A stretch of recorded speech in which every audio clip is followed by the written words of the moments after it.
Hola, ¿qué tal? Hoy vamos a hacer algo así como una autopsia documental. Nos vamos a meter de lleno a analizar una de las historias más conocidas, pero desde una perspectiva distinta, a través de una fascinante discrepancia en los textos originales.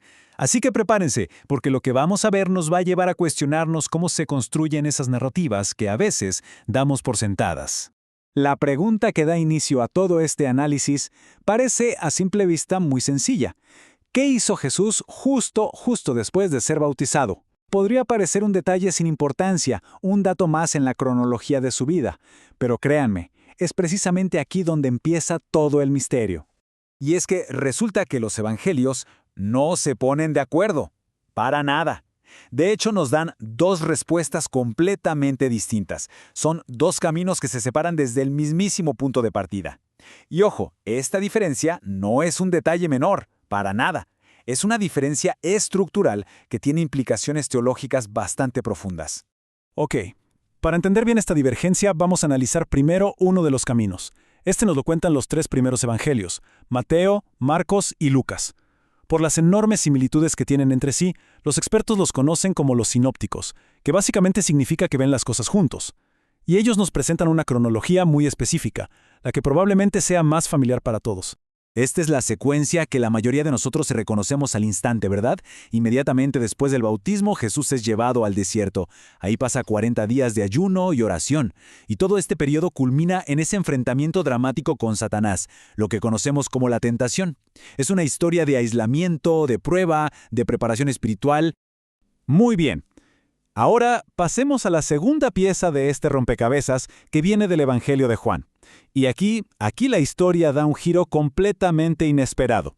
Juan nos ofrece una cronología que no solo es diferente, es que es radicalmente distinta. Cambia el tiempo, cambia el lugar y cambia por completo el tono de la historia.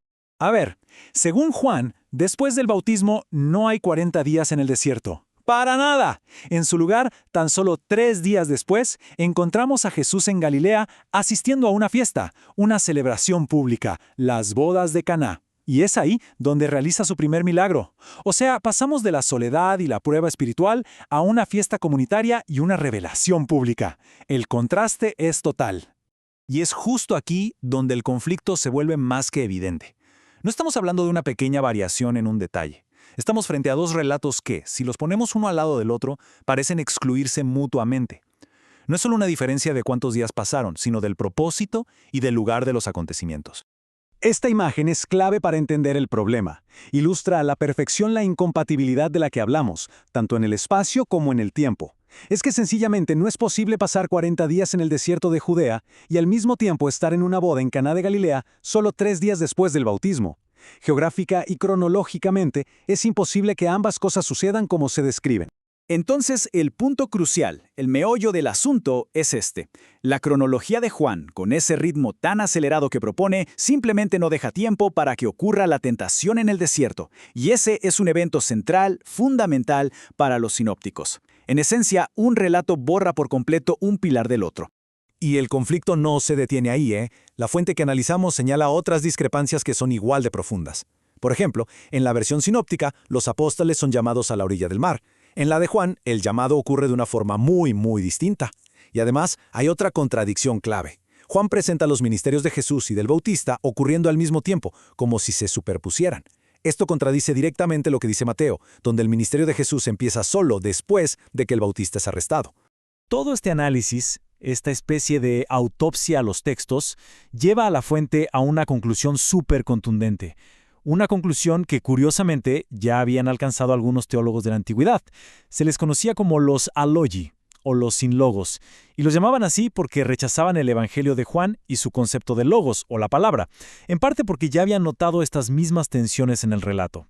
Frente a una incompatibilidad tan fundamental, donde los relatos no solo son diferentes, sino que prácticamente se anulan el uno al otro, la fuente no busca un punto medio, no trata de armonizarlos, todo lo contrario, emite un juicio bastante severo sobre la naturaleza de uno de los textos. Y aquí está, la conclusión. directa y sin rodeos, del material que estamos analizando. El autor de Juan altera el orden sagrado y es, por tanto, un falsificador. Es una afirmación increíblemente fuerte. Ojo, no acusa al cuarto evangelio de un simple error o de tener una perspectiva teológica diferente. No, lo acusa de una falsificación deliberada del registro de los eventos.